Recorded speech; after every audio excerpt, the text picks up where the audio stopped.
사람이 자기 자신을 바르게 알고 그리고 자기 자신에 대해서 그걸 정확하게 안다는 것은 참으로 어려운 일인 것 같습니다. 또한 그러한 자기 자신에게 솔직하고 진실하기란 더욱더 어려운 일이다라고 생각을 합니다. 만약 자기를 아는 일과 그리고 자기에게 진실하고 솔직할 수 있다는 일, 이 두 가지 일을 할 수가 있다면 그 사람은 위대하고 훌륭한 사람이 될 수 있을 것입니다. 아리스토텔레스는요, 이런 말을 했습니다. 자신을 아는 것이 모든 지혜의 시작이다. 그리고 성경 말씀에도 이런 비슷한 말씀이 있죠. 잠언 9장 10절 말씀입니다. 여호와를 경외하는 것이 지혜의 근본이요 거룩하신 자를 아는 것이 명철이니라. 상대성 이론을 발견한 천재 물리학자 아인슈타인은요, 말년에 이런 말을 했습니다. 평생 동안 내가 내린 결정의 99%는 잘못된 것이었다. 이런 말을 했습니다. 이 말에는요, 위대한 발견이라는 것은 수많은 시행착오 끝에 발견할 수 있다라는 그런 뜻도 담겨 있고요. 그리고 아무리 천재라고 할지라도 항상 옳은 결정을 할 수 있는 것은 아니다라는 두 가지 의미가 담겨 있는 말입니다. 자, 한마디로 아인슈타인과 같은 이 천재라고 할지라도요, 완벽할 수 없다는 것이죠. 명석한 판단으로 미국을 숱한 위기에서 건져낸 루즈벨트 대통령도 다음과 같이 말했습니다. 내가 4번의 결정을 했다면 그 중에 3가지는 분명히 잘못 내린 결정이다. 이런 말을 했습니다. 자, 그렇기 때문에요, 이 루즈벨트와 그리고 링컨과 같이 존경받는 그런 대통령들을 보면요, 오히려 자신의 의견보다도 반대파의 의견을 더욱 경청을 했습니다. 다른 입장에 귀를 기울이고 분별하는 그런 능력이 있어야만 3가지 그런 실수 중에 한두 가지라도 바로 잡을 수가 있기 때문인 것이죠. 여러분, 이처럼 아무리 뛰어난 업적을 거둔 사람이라고 할지라도 그리고 천재와 같은 그런 훌륭한 사람이라고 할지라도 완벽할 수는 없는 것입니다. 자, 그래서 사람에게 있어서요, 가장 큰 지혜라는 것은요, 자신의 부족함을 알고 그 사실에 대해서 솔직하고 진실해지는 것입니다. 그래야 자신의 부족함을 다른 어떤 것들로 채울 수가 있고요, 더 나은 자신으로 성장을 해 나갈 수가 있는 것이죠. 자, 그리고 더 나아가서 사람이 진리로 자유함을 얻기 위해서는요, 자신의 부족하고 연약한 죄인임을 깨닫고요, 완전한 지혜가 되시는 하나님을 인정하고 그 하나님을 경외해야 되는 것입니다. 오늘 본문에 보면요, 2 인물이 나옵니다. 이 2 사람은요, 매우 성격이 다른 2 사람입니다. 한 사람은요, 죄를 지은 여자입니다. 죄인이라고 낙인이 찍혀 있는 것이죠. 동네에서 그녀가 죄인이라는 사실을 모르는 사람은 아무도 없었습니다. 자, 일부 학자들은요, 이 여인이 7 귀신이 들려있던 그런 막달라 마리아였다라고 하기도 합니다. 자, 그러나 확실하지는 않습니다. 자, 아무튼 이 여자가 죄인이었다라는 사실은요, 자타가 공인하는 사실이었습니다. 자, 또 한 사람은요, 시몬이라는 바리새인입니다. 이 바리새라는 말은요, 구별한다, 성별한다 라는 뜻입니다. 다른 사람들보다 더 깨끗하게 종교 생활을 하고요, 더 온전하게 하나님의 율법을 지킨다고 해서 바리새인이라는 이름이 붙었습니다. 자, 그래서 바리새인들은요, 본인뿐만이 아니고요, 다른 누가 봐도 죄는 절대로 짓지 않는 거룩한 의인으로 그렇게 바라봤을 것입니다. 자, 어느 날 이 시몬이요, 바리새인 시몬이요, 예수님을 자기 집으로 초대를 하고 대접을 했습니다. 이 잔치에는 그런데 죄인인 여자가 불청객으로 찾아옵니다. 향유를 담은 옥합을 가지고 와서요, 예수님의 뒤에서 그 발 곁에 서서 울면서 그 눈물로 예수님의 발을 적셨고요, 그리고 자신의 머리털로 예수님의 그 발을 씻겼고요, 그리고 그 발에 입을 맞추고 향유를 그 발에 부었습니다. 자, 여러분, 이 장면을 한번 잘 상상을 해보시기를 바랍니다. 예수님이 앉아 계십니다. 자, 그런데 여인이 예수님의 그 뒤로 가서요, 눈물을 흘렸는데, 그 발 곁에서 눈물을 흘렸는데 그 눈물이 예수님의 발을 적셨다는 것입니다. 저는요, 이 말씀을 맨 처음에 예전에 잘 말씀을 모를 때 처음 읽었을 때 이해가 되지 않았습니다. 예수님이 어떻게 이 자리에 앉아 있는데 그 뒤로 이 여인이 다가섰는데 그 눈물을 흘렸을 때 어떻게 예수님의 발에 자신의 그 눈물이 떨어질 수가 있는가? 예수님이 앉아 계셨다면 예수님의 발은 그 앞쪽에 있을 거 아닙니까? 그런데 어떻게 예수님의 뒤에서 눈물을 흘렸는데 그 눈물이 발에 떨어질 수 있을까?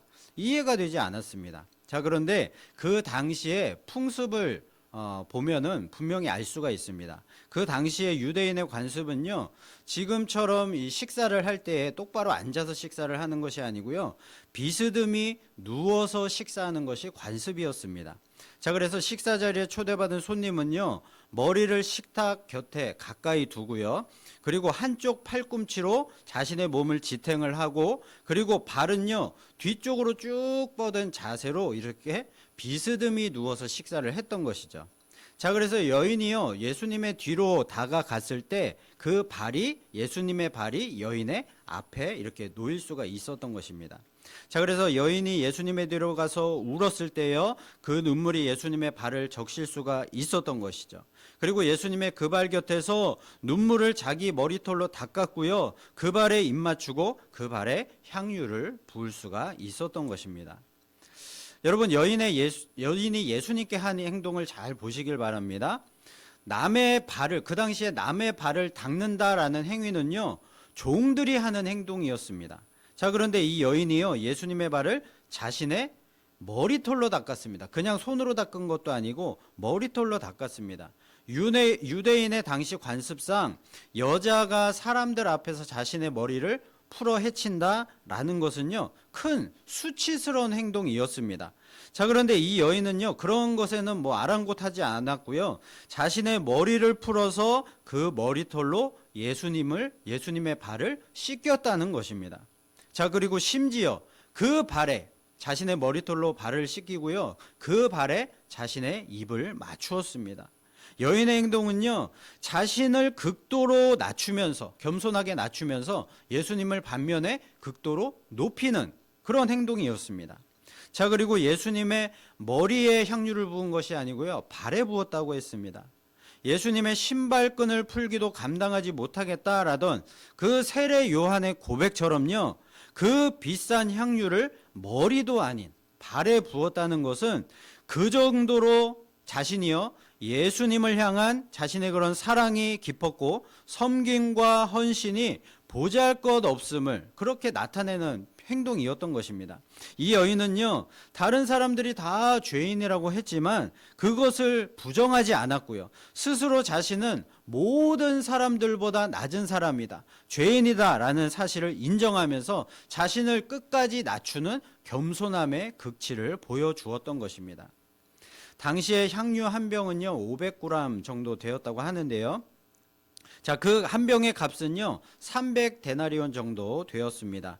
이 데나리온이라는 것은요, 한 데나리온은 노동자들의 하루 이 노동 품삯이었습니다. 자, 그러니까 300데나리온 정도 되면 노동자들의 1년 연봉이 되는 것이죠. 엄청나게 이 비싼 기름입니다. 이 향유 한 병이요, 500g 한 병이 연봉에 맞먹었다는 것입니다. 반면에 감람유는요, 당시에 흔했던 감람나무에서 추출한 기름이었기 때문에 싸고 흔한 기름이었습니다. 자, 여인이 이 예수님께 행한 이 모습을 지켜보았던 이 바리새인 시몬은요, 마음속으로 이렇게 생각을 합니다.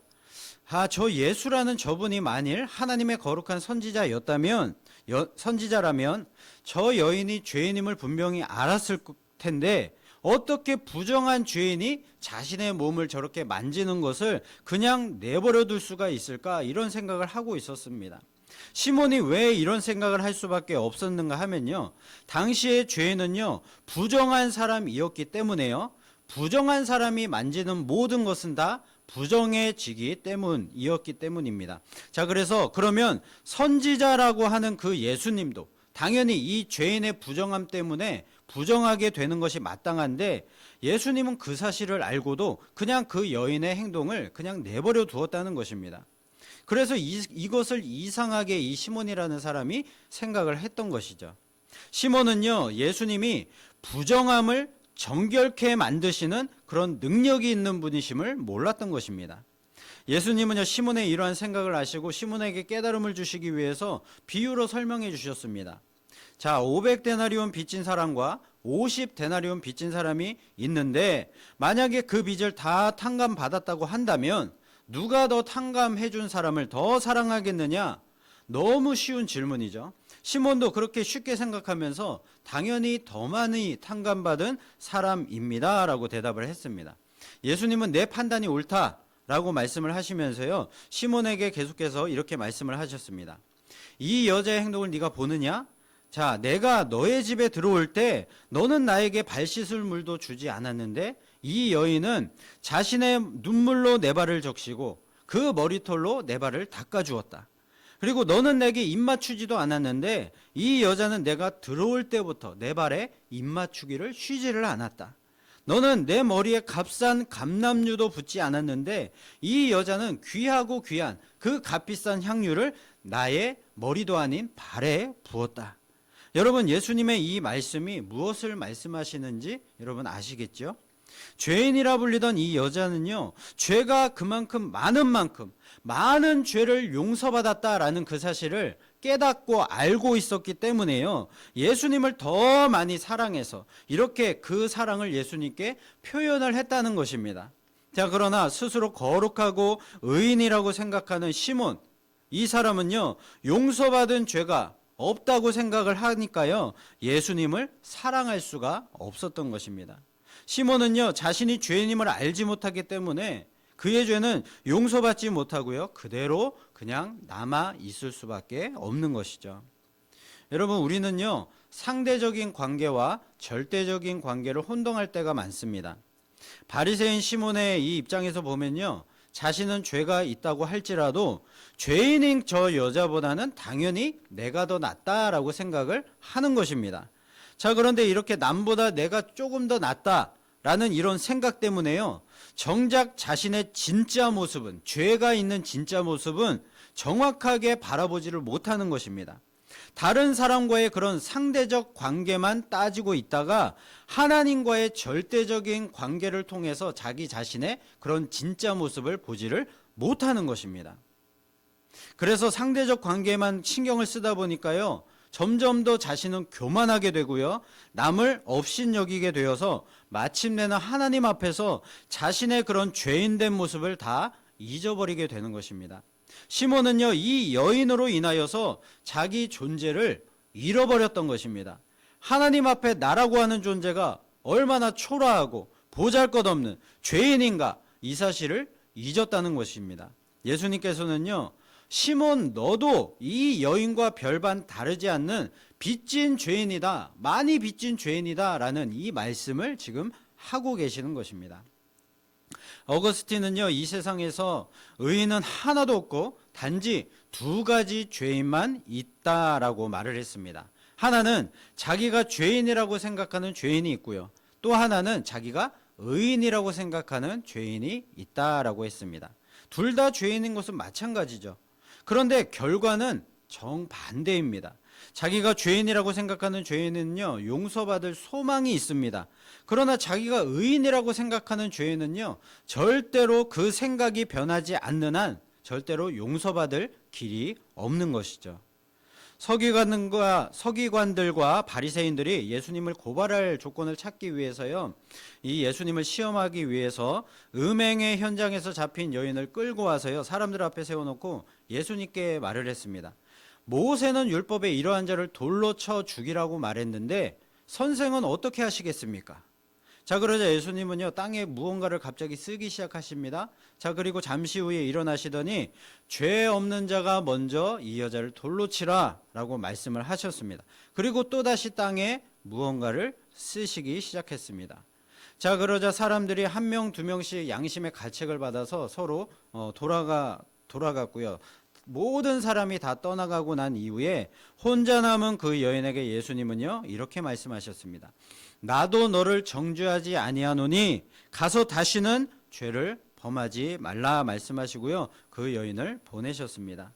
여러분, 이 얘기를 통해서 예수님은요, 우리 모두가 겉모습만 다를 뿐이지 다 똑같은 죄인이다라는 사실을 말씀해 주고 계시는 것입니다.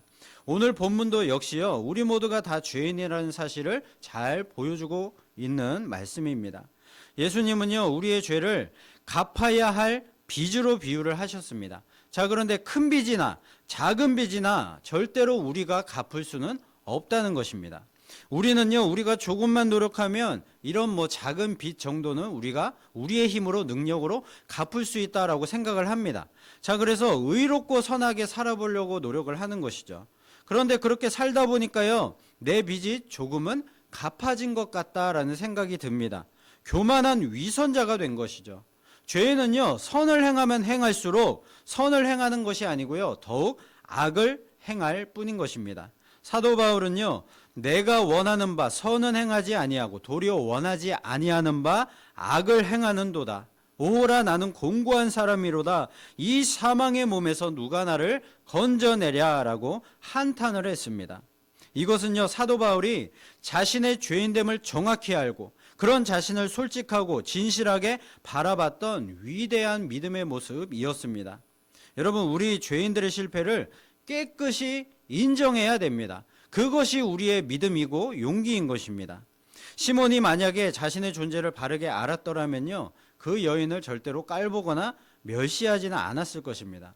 그러면서 오히려 그 여인의 모습을 보면서요, 나는 왜 저 여인처럼 하나님을, 예수님을 사랑하지 못할까, 이런 마음에 자책을 했을 것입니다. 여러분, 오직 은혜로만 구원의 길이 있습니다. 우리 생명의 주인이 죄의 빚을 다 탕감해 주십니다.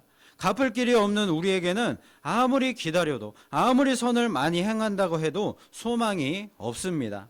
자, 그래서 하나님께서 대신 지불해 주셨습니다. 예수님께서 십자가로 값을 지불해 주셨습니다. 유일한 소망, 유일한 가능성은 바로 여기에 있는 것입니다. 갚을 길이 없으니까 우리 주인이 탕감해 주셨습니다. 여러분, 우리 같은 죄인은요, 할 말이 없는 것입니다.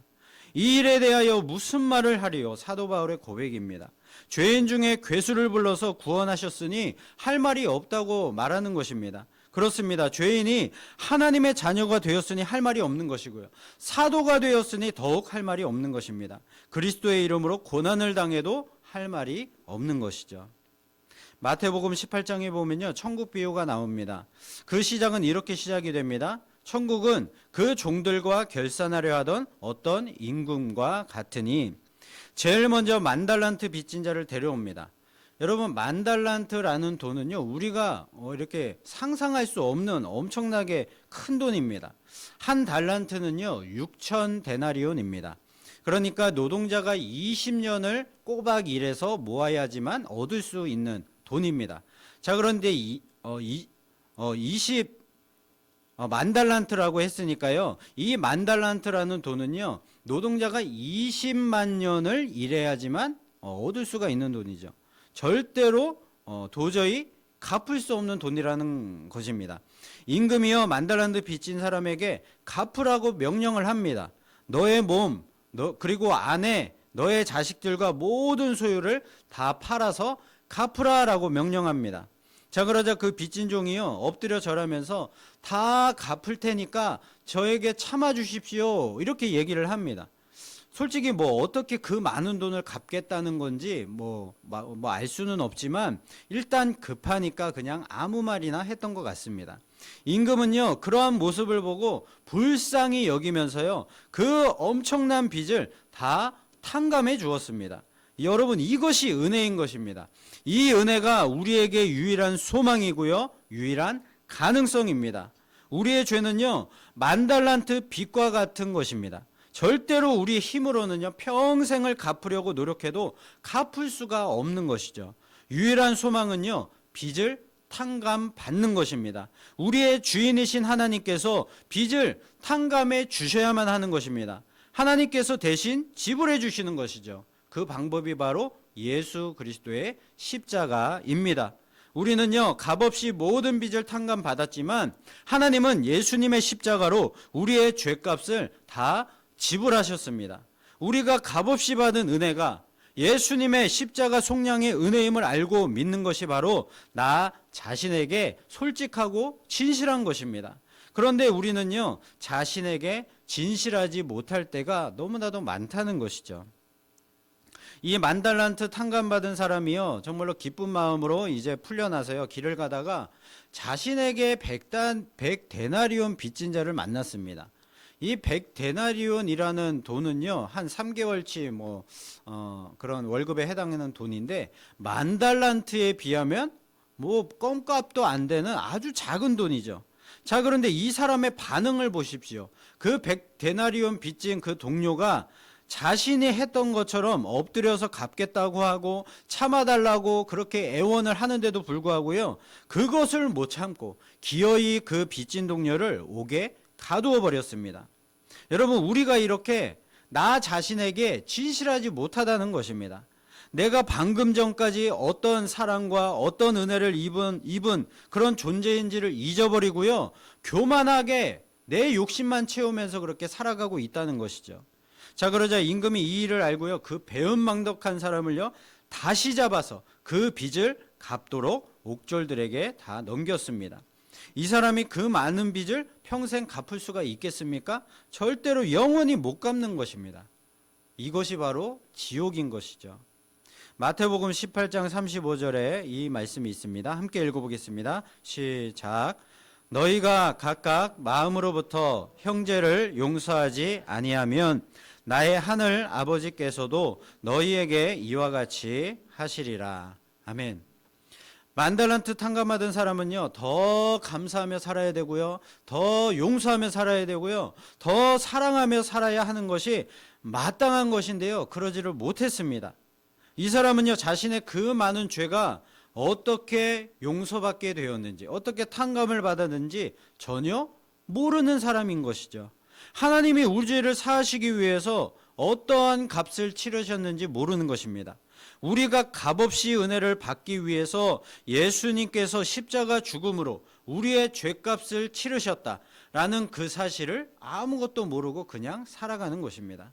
사도 바울은요, 그가 예수를 핍박했던 죄인 중에 괴수에서 어떻게 주님의 은혜를 입고 영광스러운 사도가 되었는지를 잘 알고 있었기 때문에요, 내가 복음을 전하지 않으면 내게 화가 있을 것이다, 이런 말을 했습니다. 사실 당연한 말이죠. 너무 많은 것을 탕감받았기 때문에 그 복음을 이제 전하며 살아가는 것, 그 복음을 전하면서 고난을 받는 것, 그것은 당연한 그런 일이라는 것입니다. 바울은요, 그 누구보다도 더 많은 은혜를 입었고요, 그 누구보다도 더 많은 것을 탕감받은 사람이기 때문입니다. 여러분, 우리는요, 바울만큼은 아닐지라도 죄사함의 은혜를 입었고요, 정말로 많은 것을 탕감받아서 이렇게 구원받은 하나님의 자녀가 되었습니다. 우리는 10,000달란트라는 어마어마한 빚을 졌다가 다 탕감을 받은 사람들과 같기 때문에 그 은혜를 갚을 길이 도저히 없는 사람들입니다. 이 은혜를 잘 아는 사람이라면 당연히 더 많이 감사해야 되고요, 더 많이 다른 사람을 용서해야 되고요, 더 많이 사랑하며 살아야 하는 것이죠. 오직 은혜로 구원받고 갚을 길이 없는 사람은 이 은혜 앞에서 그의 인생의 모든 세계관이 완전히 달라지게 되는 것입니다. 오늘 본문에서 여인이 예수님께 나와서 머리털로 발을 씻기고 향유를 그 발에 부었을 때 예수님은요, 그의 많은 죄가 사하여 줬도다, 이는 그의 사랑함이 많음이라 라고 말씀을 하시면서요, 내 믿음이 너를 구원하였으니 평안히 가라 라고 말씀하시면서 죄사함과 구원을 선포하셨습니다. 자, 여기서 오해하면 안 되는 것은요, 여인이 예수님께 한 행동 때문에, 그 사랑의 행동 때문에 죄를 용서를 받았고 구원을 얻은 것이 아니라는 사실입니다. 자, 그렇다면요, 여인의 노력과 공로로 죄사함과 구원을 받은 결과가 되기 때문에 그것은 아닌 것입니다. 자, 여기서 내 믿음이 너를 구원했다라는 뜻은요, 내 믿음이 너를 의롭다함을 입도록 했다라는 뜻입니다. 이 여인은요, 자기가 구제불능의 죄인임을 이미 알고 있었고요, 그리고 자신 같은 죄인도 받아주시는 예수님의 사랑과 은혜에 감사하고 감격하면서 자신의 그 사랑을 예수님께 표현하고자 수치를 무릅쓰고 예수님 앞에 나왔던 것입니다. 예수님은요, 그녀의 그 믿음을 보시고 죄사함과 구원의 은혜를 그 자리에서 선포를 하신 것이었습니다. 자, 그러니까 이 여인이요, 자신의 죄인됨과 예수님의 은혜를 깨닫고 주님을 사랑하는 마음을 가지고 주님 앞에 나왔을 때 그는 이미 죄의 그 빚을 다 탕감받았던 것입니다. 갚을 길이 없는 주님의 그 은혜를 깨닫고 그 은혜 앞에서 그의 인생의 세계관이 완전히 이미 달라지게 되었던 것이죠. 죄의 빚을 많이 탕감받아서 은혜를 많이 입은 사람이 그렇지 않은 사람보다 주님을 더 사랑할 수밖에 없는 것입니다. 이것은 양적인 그런 부분이 아니고요. 이것을 깨닫는 그 사람의 은혜를 깨닫는 그 사람이 많이 깨닫는 사람이 이만큼 주님을 더 사랑하게 된다는 것이죠. 자, 그래서요, 오직 주님의 은혜로 구원받은 것을 진실되게 믿는 사람은요, 나 같은 죄인을 살리신 하나님께 감사와 감격만이 넘칠 것입니다. 시몬은요, 이 감격을 모르기 때문에 너무나도 불쌍한 사람입니다. 시몬과 같은 부류의 사람들은 항상 다른 사람들과 자신을 비교하면서 내가 완벽하지는 않지만 그래도 저 사람보다는 낫지 않냐라고 생각을 하면서 남을 정죄하고요, 자신의 죄를 쉽게 정당화하는 교만에 빠지게 되는 것입니다. 자, 그래서 자신의 죄를 고백하고 예수님을 섬기는 일에 헌신하는 대신에 이 시몬처럼 예수님의 옆자리에 앉아서 예수님과 동등함의 그 영광만을 받으려고 하는 것이죠. 그러나 진정으로 예수님을 믿고 섬기는 성도라면 자신의 죄인됨과 무능함을 시인하면 할수록 주님의 은혜를 더욱 많이 깨닫게 되고요, 그의 삶에는요, 감사와 은혜의 풍성한 열매를 맺게 될 것입니다. 억울하게 누명을 쓰고 죽은 남자가 있었습니다. 눈을 떠보니까요, 천국이 바로 눈앞이었습니다. 살면서 딱히 죄를 짓지 않았던 이 남자는요, 자신 있게 내가 그 천국 문을 열고 들어갈 수 있을 것이다 라고 그렇게 생각을 했지만, 문지기가요, 당신은 아직 들어갈 수 없습니다 라고 말을 하면서 길을 막았습니다. 그리고 왜 들어갈 수 없는지는 말해주지 않았습니다. 이 남자는요, 문지기가 자리를 비울 때 기다리기도 했고요, 그리고 비울 때를 기다리기도 했고요, 그리고 힘으로 그 문지기를 이겨보려고도 했고요, 그리고 달려서 그 문을 지나쳐 보려고도 했습니다. 자, 그런데 어떤 수를 써서도 이 문을 열 수가 없었습니다. 들어갈 수가 없었습니다. 자, 혹시 이것이 인내심 테스트인가 싶어서요, 몇 달, 몇 년을 기다려 보았습니다. 그래도 천국의 문을 들어갈 수가 없었습니다. 천국 문 앞에서 노인이 된 남자가요, 문을 떠나기 전에 마지막으로 물어보았습니다. 천국에 들어가기를 나만큼 이렇게 간절히 원하고 간구한 사람이 있었습니까? 문지기가 대답을 했습니다. 당신 같은 사람은 한 명도 없었소. 이 문은 당신을 위해서 준비된 문이지만 아쉽게도 당신은 들어갈 수가 없습니다. 이 문지기의 대답을 뒤로 한 채 남자는요, 천국을 등지고 정처 없는 여행을 떠났다고 합니다. 이 이야기는요, 세계적인 소설가 프란츠 카프카의 단편에 나오는 내용입니다. 여러분, 이 사람이요, 천국에 들어가지 못한 이유가 무엇일까요? 자신이 죄인이라는 사실을 모르기 때문입니다. 자신의 죄를 용서해 주시고 천국 문을 열 수 있는 그 천국 열쇠를 갖고 계시는 분은 오직 예수 그리스도밖에 없음을 인정하지 않기 때문인 것입니다.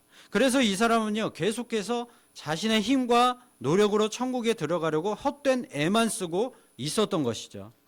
여러분, 우리는 모두 다 죄인입니다. 큰 죄든 작은 죄든 많은 죄든 적은 죄든 상관없이 모두가 다 천국에 들어갈 자격이 없는 죄인들이라는 사실입니다. 우리는요, 하나님께 죄를 빚진 자들입니다. 그런데 우리가 아무리 노력해도 이 죄의 빚을 갚을 길이 없는 것이죠. 그러나 예수 그리스도의 은혜로 우리는 이 엄청난 빚을 다 탕감받았습니다. 우리가 이러한 하나님의 은혜를 아는 자라면 어떻게 살아가야 마땅하겠습니까? 항상 기뻐하라, 쉬지 말고 기도하라, 범사에 감사하라. 이것이 그리스도 예수 안에서 우리를 향하신 하나님의 뜻이니라라고 말씀을 하셨습니다. 이것은요, 하나님의 명령이나 우리에게 주신 사명이 아닙니다. 우리에게 주신 특권입니다. 하나님의 자녀라면, 죄를 용서받고 구원받은 하나님의 자녀라면 이렇게 이 특권을 누리며 살아가야 된다는 것이죠. 항상 기뻐해야 되고요. 기뻐하는 그 은혜를 누려야 되고요. 그리고 쉬지 말고 기도하면서 하나님과 동행하고 또 이 기도로 대화하는, 교제하는 이 기쁨을 누려야만 되는 것이고요. 그리고 항상 모든 일에 감사하면서 하나님의 은혜를 감사하면서 살아가는 이 은혜와 기쁨을 누리며 살아가는 것. 그것이 우리들에게 특권이고 권리라는 것입니다. 우리는요, 죄가 더한 곳에 은혜가 넘쳤다라고 성경은 얘기하고 있습니다. 우리는요, 어마어마하게 많은 죄의 빚을 탕감받았기 때문에 주님이 주신 그 은혜의 특권을 마땅히 누리며 살아가야 되는 것입니다.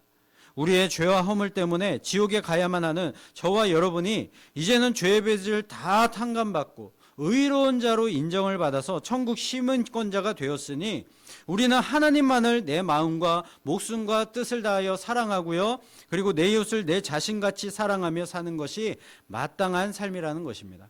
그것이 갚을 길이 없는 은혜를 받은 우리 인생의 열매입니다. 우리가 받은 은혜가 갚을 길 없는 하나님의 은혜임을 알고 인정하고 믿는 것이 진리입니다. 진리가 우리를 자유케 하고 승리케 하고 구원으로 인도합니다. 우리는 진리가 무엇인지를 알고 진리를 믿는 자들입니다. 세상 살기가 결코 만만치 않지만 그렇다고 여러분 세상을 두려워하거나 피하지 마십시오. 우리의 모든 죄의 빚을 탕감해 주신 하나님이 우리와 함께 하십니다. 이사야 41장 10절 말씀 함께 읽어보겠습니다. 시작. 두려워하지 말라. 내가 너와 함께함이라. 놀라지 말라. 나는 내 하나님이 됨이라. 내가 너를 굳세게 하리라. 참으로 너를 도와주리라. 참으로 나의 의로운 오른손으로 너를 붙들리라. 아멘. 여러분, 우리의 과거는 어땠습니까? 우리는 죄의 노예였습니다. 그리고 지금은 우리는 어떤 자가 되었습니까? 오직 하나님의 은혜로 자유한 그런 하나님의 자녀가 되었습니다.